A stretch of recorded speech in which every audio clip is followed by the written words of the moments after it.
Puji nama Tuhan, hari ini spesial kita memperingati gereja yang kita kasihi, GBI IRC Sawangan, berusia di bulan ini 28 tahun. Satu perjalanan panjang yang Tuhan bawa gerejanya dari satu fase ke fase yang lain, dari satu musim ke musim yang lain. Dan hari ini kita ada di musim pandemi, di mana kita sedang bersiap. Seizin Tuhan, tanggal 23 Mei kita akan beribadah on-site atau ibadah tatap muka 3 kali, jam 10, 12 dan jam 2 siang. Nah, hari ini saya dibawa Tuhan untuk satu pewahyuan dalam 1 Samuel pasal yang ke-30. 1 Samuel pasal yang ke-30 perikopnya adalah pembalasan Daud kepada orang Amalek. Ini adalah kingdom strike back. Ini adalah kingdom counter attack. Ini adalah prinsip-prinsip kerajaan Allah. Bagaimana kita bisa merebut kembali semua yang hilang, yang mungkin selama 12 bulan terakhir, 14 bulan terakhir, ada yang hilang dalam kehidupan Anda. Dan pewahyuan hari ini menjadi penting di hari ulang tahun gereja kita, bagaimana kita mau merebut kembali apa yang hilang. Mau merebut kembali apa yang dicuri. Kita belajar dari apa yang terjadi pada Daud yang ketika itu di Ziklag. Tetapi ada satu kata yang sangat penting. Kenapa Daud lakukan itu? Ada satu kata, yaitu Daud terjepit. Kata terjepit, ya benar, hanya satu kali dalam perikop itu. Tetapi kata terjepit itu menjadi turning point.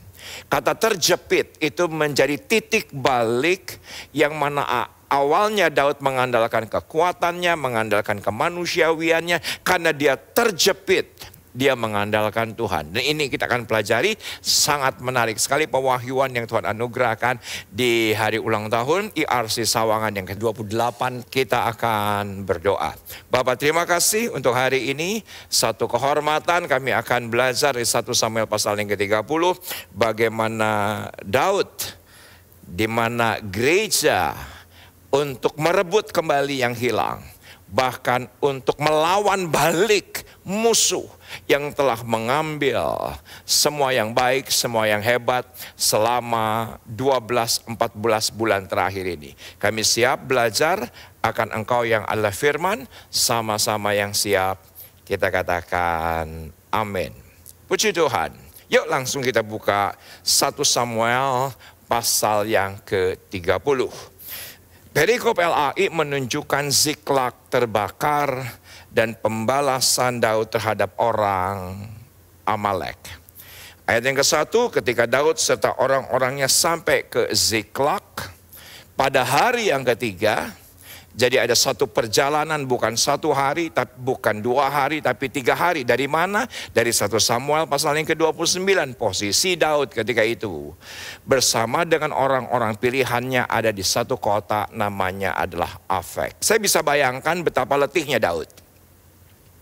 Saya bisa imajinasikan betapa letihnya Daud bersama dengan orang-orang yang terbaik ketika itu. Sangat letih.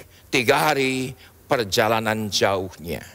Dan apa yang terjadi ketika dia sampai ke Ziklag? Ternyata didapati orang Amalek telah menyerbu tanah Negeb dan Ziklag telah dikalahkan oleh mereka dan dibakar habis. Perhatikan, ternyata bukan hanya harta daripada Daud dan orang-orang terbaiknya yang dibakar, tapi ternyata ayat kedua, perempuan-perempuan yang semua orang yang ada di sana, tua dan muda, telah ditawan mereka. Dengan tidak membunuh seorang pun mereka menggiring sekaliannya, kemudian meneruskan perjalanannya.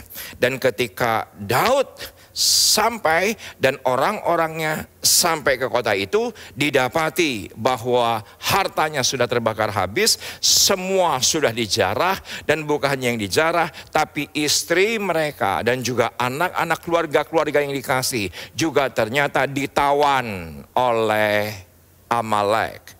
Perhatikan, Ketika Daud dan orang-orangnya sampai ke kota itu, tampaklah kota itu terbakar habis dan isi mereka serta anak-anak mereka yang laki-laki dan perempuan telah ditawan.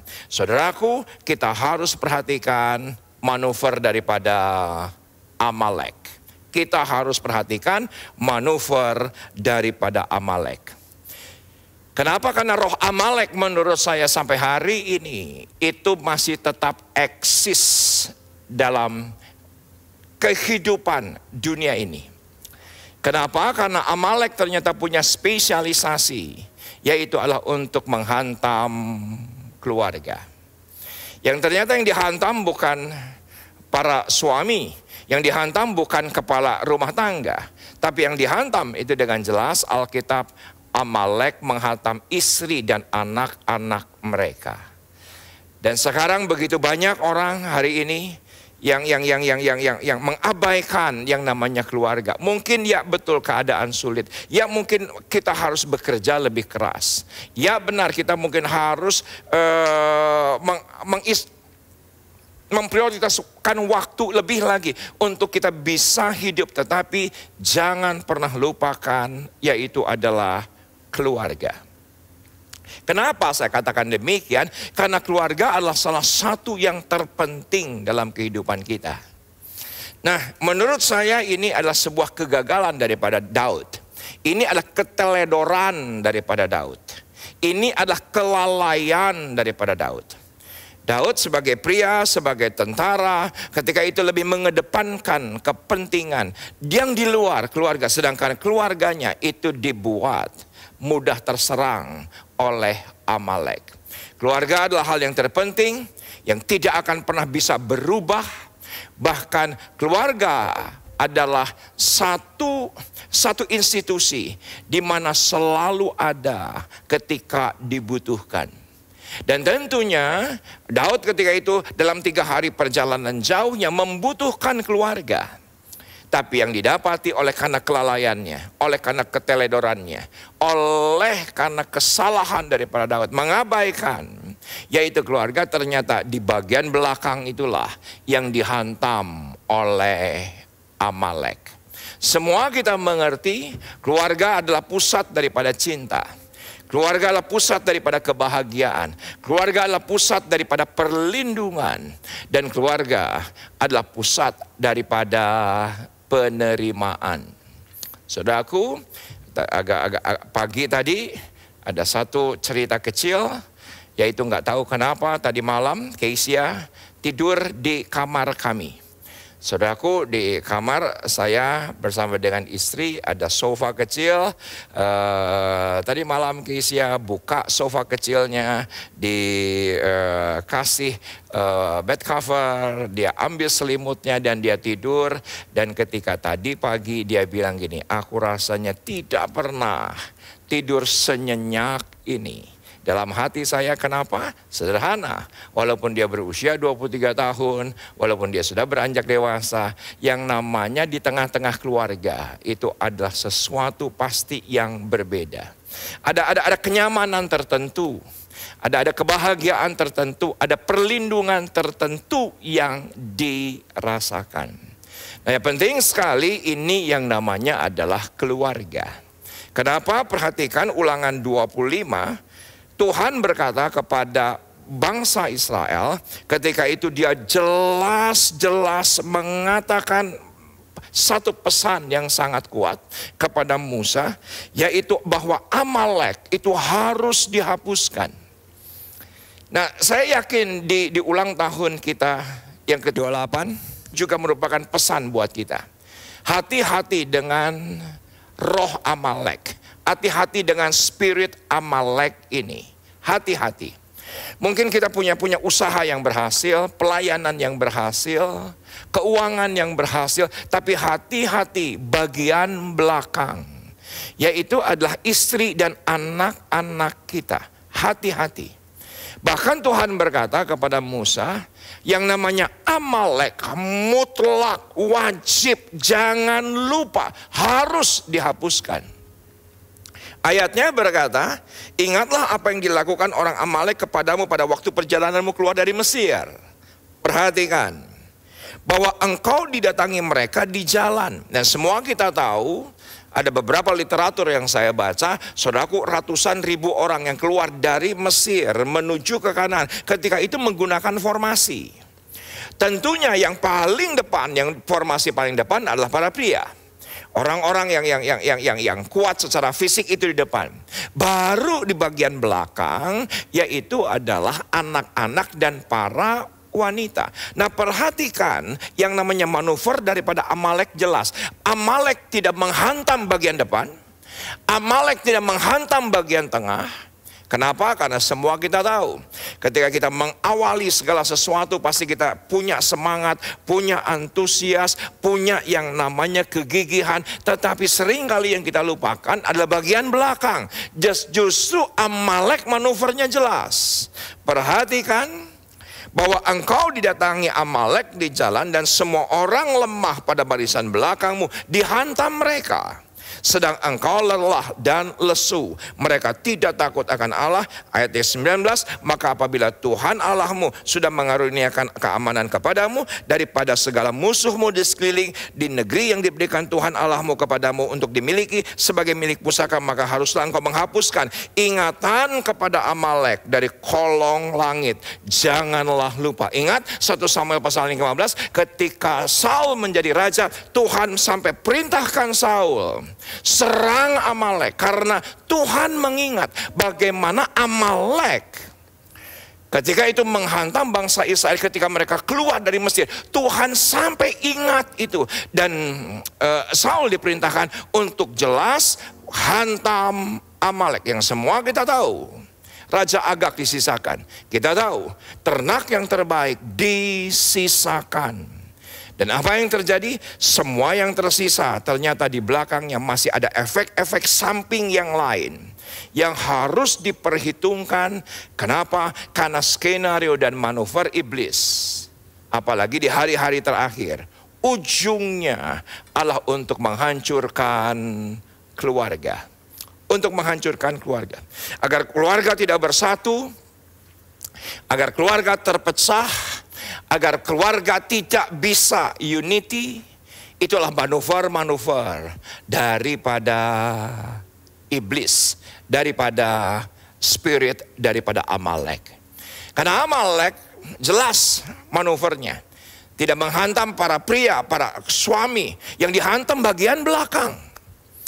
Dan saya mendapati di hari terakhir bahwa penelitian-penelitian saya perhatikan di televisi, wawancara-wawancara yang ada di masa pandemi ini, ternyata yang paling banyak jadi korban itu adalah istri dan anak-anak.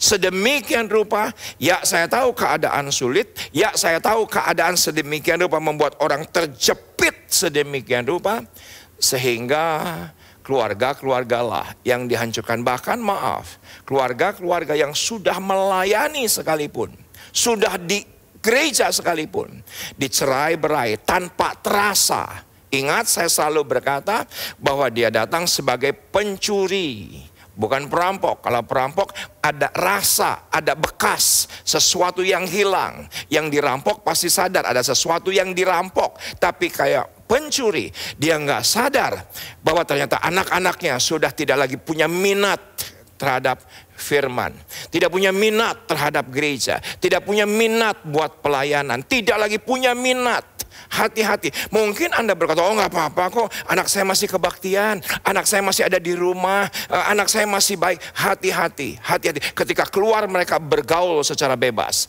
Hati-hati ketika mereka keluar, saudaraku, sudah terkontaminasi dengan dunia ini. Yang namanya manuver Amalek halus sekali. Yang mana akhirnya kita tidak sadar bahwa mereka sudah dicuri. Saya sebagai suami, saya sebagai ayah, sebagai mertua, saya juga sebagai kakek. Saudaraku, saya memperhatikan ibadah sebelum pandemi. Yaitu apa? Kapan? Waktu altar call. Saya khotbah, saya altar call, saya undang jemaat untuk maju ke depan. Yang selalu saya perhatikan, Anda tahu siapa? Anak-anak saya maju apa tidak? Menantu saya maju atau tidak? Cucu saya maju atau tidak? Saudaraku, itu menentukan penerimaan saya, keteladanan saya di tengah-tengah keluarga. Itu menentukan karena saya tidak ingin. Saya tidak ingin. Saudaraku, yang namanya Amalek menghantam justru bagian belakang dari kehidupan kita. Yang menentukan bagi saya ketika saya altar call bukan berapa ribu jemaat yang hadir. Berapa ribu jemaat yang maju ke altar.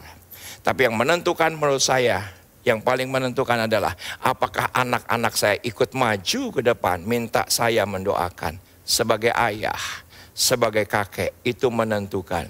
Dan ketika itu saya dapati, saya merasa aman. Kenapa? Karena Amalek tidak menyentuh kehidupan keluarga kami. Karena saya banyak hari ini mendapati, saudaraku, ayahnya pelayanan di mana, anaknya ke gereja di mana. Bapaknya pengembalaannya di mana, anaknya volunteer di gereja yang lain. Saudaraku, kalau itu terjadi pada saya, maaf, itu akan sangat menyakitkan saya. Saya bersyukur semua anak, menantu, bahkan semua cucu melayani di gereja yang sederhana ini. Tapi Tuhan pakai luar biasa. Itu adalah kebahagiaan yang sempurna. Kita lihat ayat berikutnya. Yaitu adalah bagian kedua. 1 Samuel pasal yang ke-30. Yaitu adalah ayat yang keempat dan ayat yang ke-5. Puji nama Tuhan. Dan ke-6. Demikian firman Tuhan.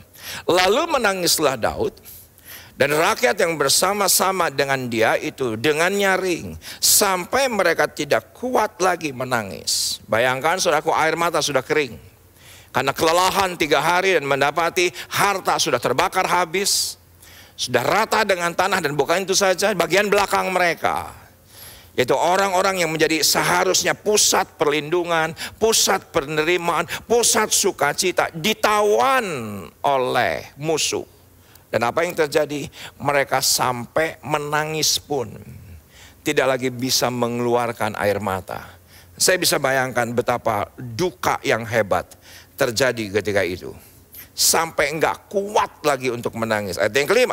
Dan juga kedua istri Daud ditawan, yakni Ahinoam perempuan Yisrael dan Abigail bekas istri Nabal orang Karmel itu. Dan Daud sangat terjepit. Saudaraku, sangat terjepit karena rakyat mengatakan hendak melempari dia dengan batu. Rakyat itu telah pedih hati masing-masing karena anaknya laki-laki dan perempuan. Tetapi Daud menguatkan kepercayaannya kepada Tuhan Allahnya. Kenapa? Karena kalau kita melihat apa yang terjadi dengan kitab Roma 4 ayat yang ke-20, tetapi terhadap janji Allah ia tidak bimbang, karena ketidakpercayaan malah ia diperkuat dalam imannya dan ia memuliakan Allah. Nah, yang menarik, perhatikan kata terjepit. Kata terjepit dalam bahasa aslinya, bahasa Ibrani, itu menggunakan kata yatsar. Menggunakan kata yatsar. Dan bukan hanya sekedar lemah, bukan hanya sekedar stres, bukan hanya sekedar dalam keadaan yang sulit, tapi ternyata kata yatsar itu menggunakan kata yaitu adalah narrow, yaitu adalah sempit seperti itu. Sedemikian sempitnya, tidak ada lagi keleluasaan. Dan itu yang terjadi pada Daud ketika itu. Daud dalam keadaan terjepit sedemikian rupa, yang rasanya mau maju sulit, mau mundur sulit, mau ke kiri sulit, mau ke kanan sulit, mau ke bawah sulit. Yang mana akhirnya Daud kembali bersandar kepada yang di atas. Nah, sekarang yuk sama-sama live chat, semua jemaat Tuhan, dan bilang begini, bahwa kalau pintu depan, belakang, kiri, kanan, bawah tertutup, masih ada pintu ke atas yang terbuka. Ya,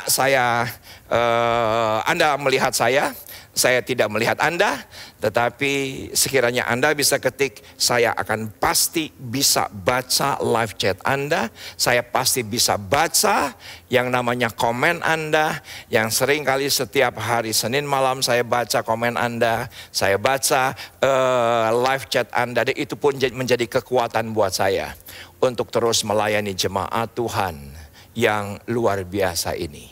Live chat, kalau pintu depan, belakang, kiri, kanan, bawah tertutup, maka ada pintu yang di atas kita terbuka. Karena Roma 4 ayat yang ke-20 tadi juga dengan jelas berkata bahwa iman kita dikuatkan. Apa kata di? Saya sering kali berkata ada kekuatan dari atas yang memperkuat iman kita. Karena bukan kita benar tapi dibenarkan. Bukan karena kita suci tapi disucikan. Bukan karena kita layak tapi dilayakkan. Kata di mengidentifikasikan bahwa ada kekuatan yang datang dari atas, memberikan kepada kita satu kekuatan ekstra. Dan ternyata ya ketika itu semua rakyat dalam keadaan sedih, dalam keadaan luka, keluarga hilang, harta hilang, tetapi Daudlah yang memberikan perkataan kekuatan kepada murid-murid, kepada orang-orang yang ada di sekitarnya. Kembali bersandar dengan Tuhan akan mengubah situasi yang terjepit menjadi melejit. Saudaraku, kalau kita perhatikan sekarang orang-orang yang di sekitar kita, orang-orang kita lihat di televisi, di news, banyak orang-orang yang dalam keadaan terjepit sedemikian rupa. Bahkan, saudaraku, mungkin 15 menit, 20 menit dari gereja ini, ada satu tempat namanya Bedahan, cukup terkenal sekarang seluruh Indonesia.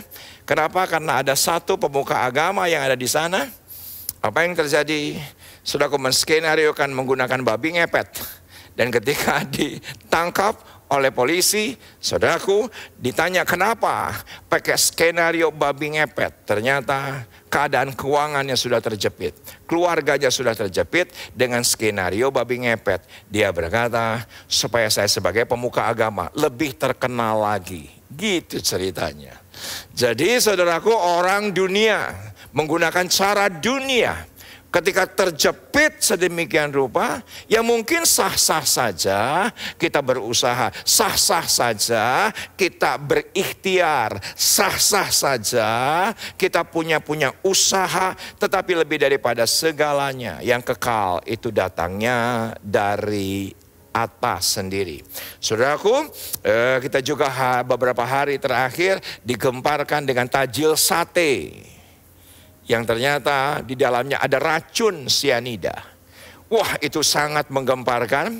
Terjadi di sebuah daerah di Jawa Tengah sedemikian rupa karena ada seorang gadis yang mengakui kepada semua orang bahwa telah nikah siri dengan seorang pria. Ternyata pria ini menikah sah dengan wanita lain.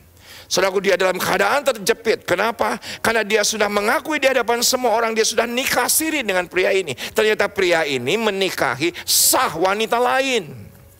Dan ketika mungkin tudingan, mungkin rasa malu menjepit dirinya. Saudaraku, apa yang terjadi?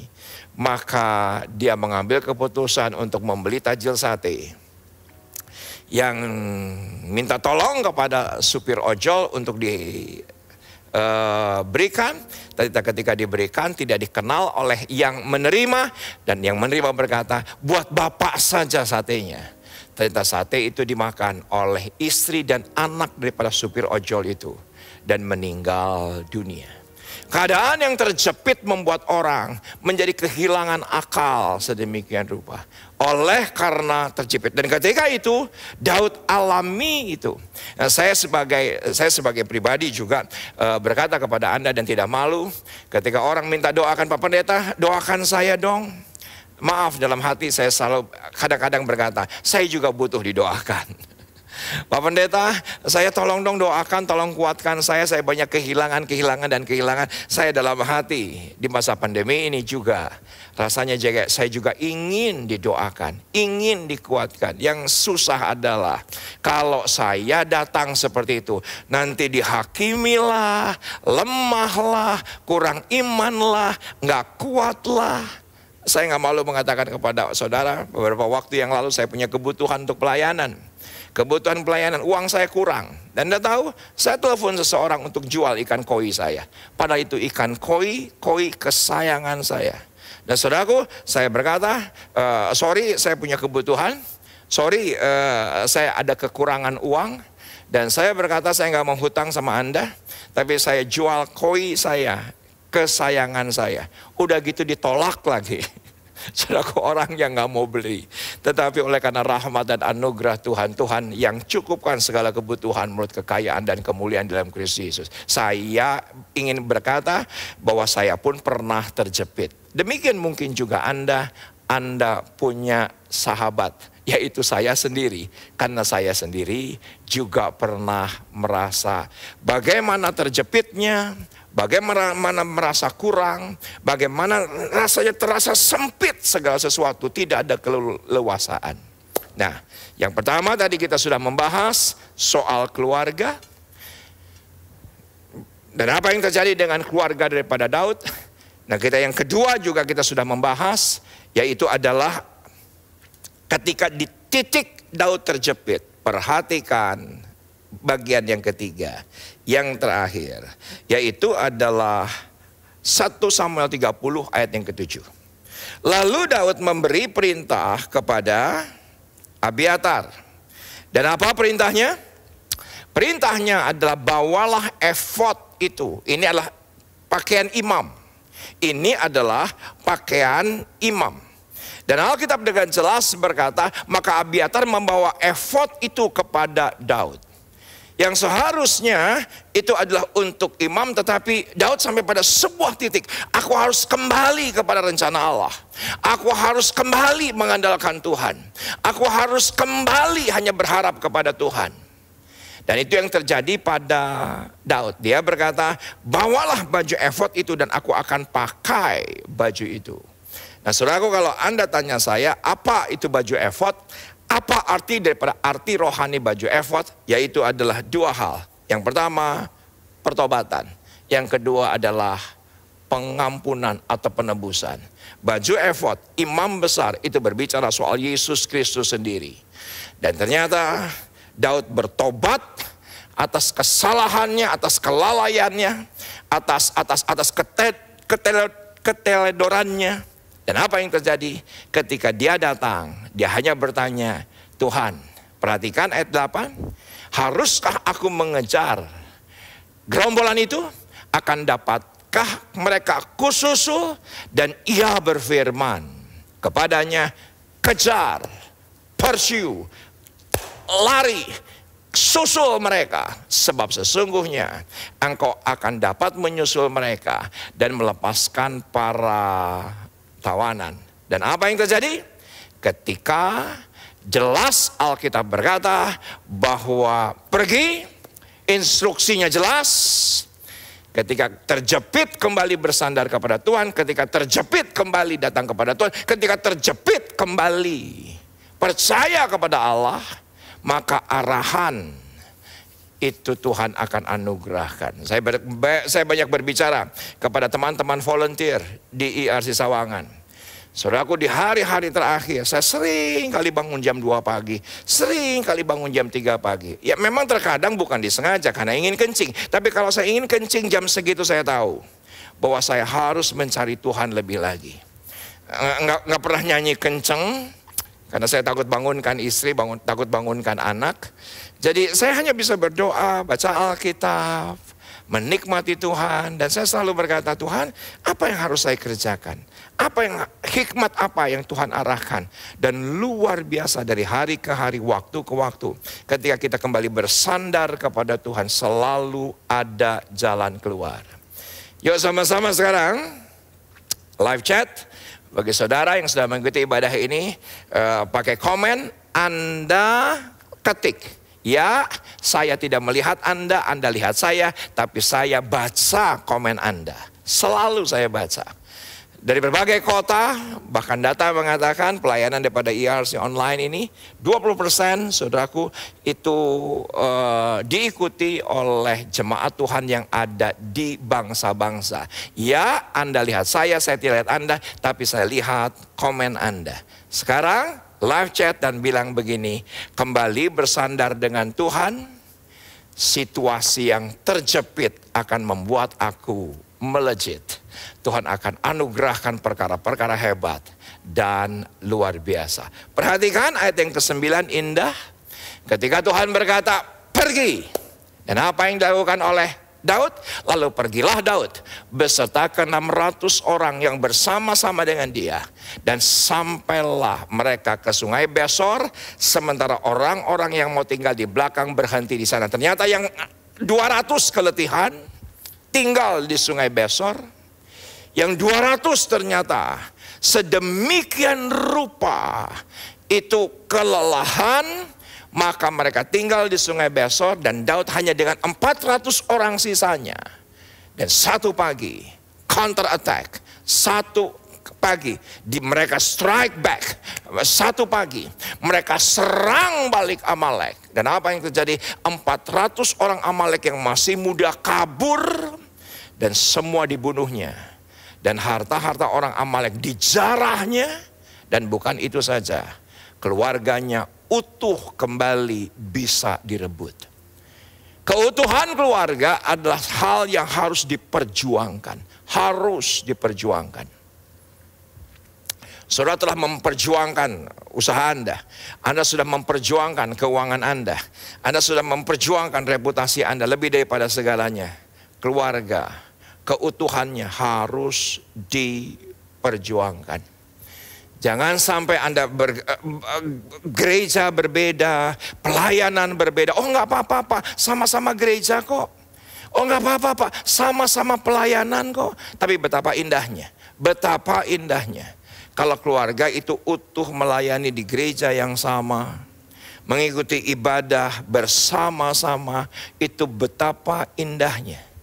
Dan itu adalah sukacita dan menurut saya itu sorga kecil. Keutuhan keluarga harus diusahakan, Pak. Harus dikejar, Pak. Jangan dianggap sesuatu yang remeh. Keberhasilan dapat kita raih. Pertama, dari pelajaran hari ini, Tuhan. Yang kedua, keberhasilan dapat kita raih bersama siapa? Yang kedua adalah keluarga. Tapi juga tadi kita belajar di ayat yang ke-9. Ternyata keberhasilan juga dapat kita raih bersama keluarga rohani. Karena Daud ketika dia menjarah harta orang Amalek, ketika Daud strike back, ketika Daud counter attack, ketika Daud serang balik Amalek bersama dengan keluarga rohaninya. Ya benar 200 orang kelelahan dan tinggal di sungai Besor, tapi dengan 400 orang keluarga rohaninya, Daud mengalami kemenangan gilang gemilang. Saudaraku, dari tiga hal ini saya tahu persis kepada semua Anda, jemaat Tuhan yang ikut berbahagia bersama dengan saya dan seluruh keluarga besar ERC Sawangan, saya yakin Anda pun akan mengalami Yesaya 59 ayat yang ke-19. Saya tutup di sini. Ya, khotbah ini agak panjang. Tetapi saya merasa saya harus berbicara ini kepada semua Anda. Ini satu momentum yang Tuhan izinkan Anda semua keluarga besar. Dan biarlah semua kita bisa menikmati semua yang baik. Dan bila Anda yang mau live chat boleh bilang begini, selamat ulang tahun Yesus untuk gerejamu ERC Sawangan yang ke-28 tahun. Kembali, saya akan pasti baca semua chat Anda. Semua ketikan Anda, katakan selamat ulang tahun Yesus untuk gerejamu ERC Sawangan yang ke-28 tahun. Puji Tuhan. Saya akan tutup Yesaya 59, ini yang akan sedang dan Tuhan terus lakukan. Maka orang yang takut kepada nama Tuhan Di tempat matahari terbenam yaitu adalah barat. Tapi perhatikan ada sesuatu yang menarik. Dan kepada kemuliaannya di tempat matahari terbit itu pasti timur. Yang mana ini adalah sebuah pesan profetik bahwa Pentakosta yang ketiga itu dari timur ke barat. Kemuliaan timur akan menyebar ke barat. Ya, saya mendapatkan update, saya mendapatkan report dari minggu ke minggu apa yang terjadi dengan pelayanan ERC online. Saudaraku, dari waktu ke waktu. Saudaraku, analisa daripada YouTube, analisa daripada sosmed yang ada menyatakan yang namanya prosentase pelayanan kami ke luar negeri semakin hari prosentasinya semakin besar. Ini digenapi dari timur ke barat karena ini era Pentakosta ketiga. Saya selalu berkata, era Pentakosta yang pertama, Roh Kudus dicurahkan, orang berkumpul di rumah-rumah. Pentakosta kedua, Roh Kudus dicurahkan, eklesia terjadi, dan orang-orang berkumpul di gedung-gedung besar. Tapi di era Pentakosta ketiga, Roh Kudus dicurahkan, orang sedang di pinggir jalan, lihat sosmed di jamaah Tuhan. Orang sedang tunggu antrian, lihat sosmed di jamaah Allah. Roh Kudus lebih bekerja sporadis melalui pelayanan online. Perhatikan ayat di bawahnya. Apa yang terjadi? Sebab ia akan datang seperti arus. King James menggunakan kalimat as a flood. Seperti banjir bandang yang besar. Dan arus itu keluar dari tempat yang sempit, yang terjepit. Ketika Anda hari ini dalam keadaan terjepit, ketika Anda hari ini merasa sempit, ketika Anda bersandar percaya kepada Tuhan, pada saatnya banjir bandang berkat itu akan menghantam hidupmu. Banjir bandang daripada Tuhan itu akan tercurah keras sekali. Dan untuk kemuliaan nama Tuhan, untuk kemuliaan nama Tuhan. Saya sering berdiskusi sama anak-anak bersama dengan Elsa. Puji nama Tuhan di pandemi ini. Di pandemi ini kita mengalami hal-hal yang sangat tidak masuk akal dalam kehidupan. Ya, saya pernah terjepit sebagaimana Anda juga terjepit. Tetapi ternyata ketika terjepit dan itu di tempat yang sempit, perhatikan arus dari tempat yang sempit yang didorong oleh nafas Allah, didorong oleh nafas Tuhan, itu akan menghampiri hidup Anda. Dan itu yang namanya banjir bandang, gelombang besar. Alkitab berbahasa Inggris dari Amplified Bible. For he will come in like a narrow. Itu dia datang dari tempat yang sangat sempit. Sebagaimana terjemahan daripada Yatsar. Terjepit artinya adalah narrow. Saudaraku, ketika kita bersandar kepada Tuhan, apa yang terjadi? Dia gelombangnya rushing stream. Rushing stream. Itu seperti gelombang yang cepat, yang rushing, yang terburu-buru. Akan mendatangi kehidupan kita. Saudaraku, ya, sampai pada sebuah titik gereja ini kita diperhadapkan dengan hal yang terjepit. Apakah kita harus online atau onsite? Keadaan yang terjepit dan menjepit, dan akhirnya kami mengambil keputusan. Dari tempat yang sempit, Roh Kudus bergerak dengan luar biasa dahsyat. Dan kita mengambil keputusan untuk pertanggal 23 Mei. Kita akan mengadakan ibadah tatap muka. Yang sebelum pandemi di gereja ini 7 kali kebaktian. 6, 8, 10, 12, 2, 4, dan 6. Tetapi untuk ibadah tatap muka, minggu depan kita hanya 10, 12, dan jam 2. Dari 7 kali kebaktian tinggal 3 kali kebaktian, 30%. Tetapi yang 30% bukan hanya jam kebaktiannya, tapi juga jumlah tempat duduk. Karena kami sudah mendapatkan izin dari TNI, kami sudah mendapatkan izin dari polisi, kami sudah mendapatkan izin dari kelurahan, kami sudah mendapatkan izin dari lingkungan. Tetapi semua mengatakan pastikan prokes ketat. Pastikan prokes ketat. Karena di beberapa hari yang lalu, kita baru saja melewati libur panjang lebaran. Ada kemungkinan kenaikan yang terpapar. Kita terus berdoa agar itu tidak terjadi. Tetapi mereka memberikan pesan, prokes harus ketat. Maka yang beribadah harus menghubungi WA 3 hari sebelum hari Minggu. Saudara bisa terus terhubung dengan sosmed kita, saudara terhubung dengan IG kita, terhubung dengan semua platform-platform yang ada, agar Anda setiap harinya, setiap minggu ya mendapatkan update. Kemana Anda harus mendaftar yang usianya hanya 20 sampai 50. Yang semula 300 tempat duduk menjadi hanya 95 tempat duduk. Jadi Pak bayangkan, jam ibadahnya sudah tinggal 30%, jumlah tempat duduknya pun 30%, jadi 30% dari 30%. Jadi yang hanya bisa berada dengan prokes ketat 10%. Mungkin ada di antara Anda, oh Pak Pendeta, gereja lain nggak pakai daftar. Nggak apa-apa. Kasus per kasus. Kasus di Sawangan, karena ini baru pertama kali kita tatap muka, saya mengambil keputusan untuk tetap prokes ketat. Kenapa? Karena saya juga yakin pelayanan online daripada IRC Sawangan, maaf, bukan yang biasa-biasa, tapi kami sudah berusaha, berupaya sedemikian rupa untuk memberikan yang terbaik. Pelayanan gereja ini di tangan handphone Anda, di tangan TV Anda, di tangan rumah Anda sendiri. Saya begitu yakin bahwa gereja akan terus bergerak hybrid. Seperti penjelasan saya di awal minggu bulan Mei, gereja harus bergerak bersama-sama, dan kita akan lihat kemuliaan Tuhan yang lebih besar, yang didorong oleh nafas Tuhan keluar dari tempat yang sempit. Ketika terjepit, kita datang kepada Tuhan, maka gelombangnya akan seperti gelombang laut yang tidak pernah berhenti.